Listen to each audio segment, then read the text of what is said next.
hier ben ik weer in de sneeuw. Want ik wil eigenlijk jullie nog wel heel graag tips geven. Wat betreft het kaartleggen. Volgens mij heb ik dat wel een aantal keer gedaan. Maar dan in een video zelf. Tenminste als ik een kaart uitleg of wat dan ook. Of een reading uitleg. Maar nog nooit apart. Dus dat wil ik even doen. Dan stop ik ze allemaal bij elkaar, alle tips. De belangrijkste tip is om als je voor jezelf kaarten legt. Of voor vrienden, familie of klanten. Wees ten alle tijden jezelf. Dus wees echt ten alle tijden jezelf. En geloof ook echt in jezelf. Wat is het belangrijkste? Dat je het geloof hebt in jezelf. 2. Leg elke dag voor jezelf een reading. Zodat jij de kaarten het beste leert kennen. Het kan een algemene reading zijn. Dat je er ook een foto van neemt. Bijvoorbeeld 3 kaarten. Die je dan legt. Een foto van neemt. En dan de volgende dag of 's avonds kijkt of het inderdaad is uitgekomen. Het kan ook zijn dat je zegt, ik wil een legging over 3 kaartjes wat betreft werk of liefde of wat dan ook. Maar het kan ook algemeen zijn. Maar ga ze leggen en kijk dan of het inderdaad uitkomt. Tip 3. Wat belangrijk is, tenminste dat doe ik zelf altijd. Dat mocht je twijfelen over of dat je een reading goed interpreteert. Ga dan aan de slag met de pendel.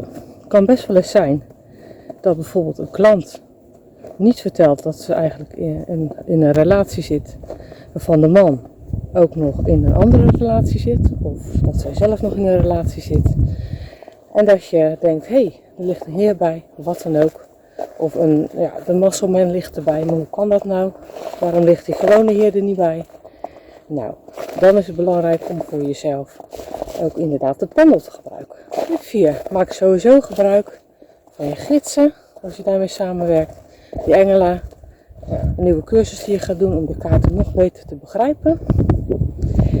En ook nog boeken, daar kan je ook heel veel uithalen. Tip 5. Doe een cursus intuïtieve ontwikkeling. Dat is ook altijd belangrijk. En dat gaat je ook heel erg veel en verder helpen. Belangrijk is dat je gegrond bent, geaard bent, voordat je gaat beginnen met de reading. En zeker voor HSP-mensen, highly sensitive persons, is het heel belangrijk, want je kan echt heel veel overnemen van de klant of van wie dan ook. En dat wil je niet. Je wilt toch echt dicht bij jezelf blijven. En zeker je na afloop ook niet moe voelen. Dus dat is wel super belangrijk om te doen. Dan tip 7. Sta in je kracht met de informatie die jij doorkrijgt. En ga niet twijfelen. Dat is belangrijk. Tip 8 is, wees authentiek. Want dat waardeert de ander heel erg. En dat maakt je ook persoonlijk. En dat maakt dat de ander ook wel in jou gaat geloven. 9. Als tip. Je kan natuurlijk altijd kijken naar de video's die ik hier online zet. En wie weet dat je denkt, hé, ik mis nog een video. Of tenminste in die zin. Want er staat natuurlijk al heel veel op. Maar het kan wel dat je zijn, daar zou ik ook nog graag een video over willen zien. Dan hoor ik dat graag van je. En als laatste, tip 10. Werk je met je gids en je engelen. Vraag hen dan om jou te begeleiden tijdens de reading. En om jou ook in het witte licht te zetten. Kijk, dat is wel heel belangrijk. Dat jij ook in het witte licht gezet kan worden. Dit waren mijn tips. Je keek naar deze video. Vanuit de sneeuw. Het zal het laatste video worden vanuit de sneeuw. En tenminste, dit jaar denk ik zomaar.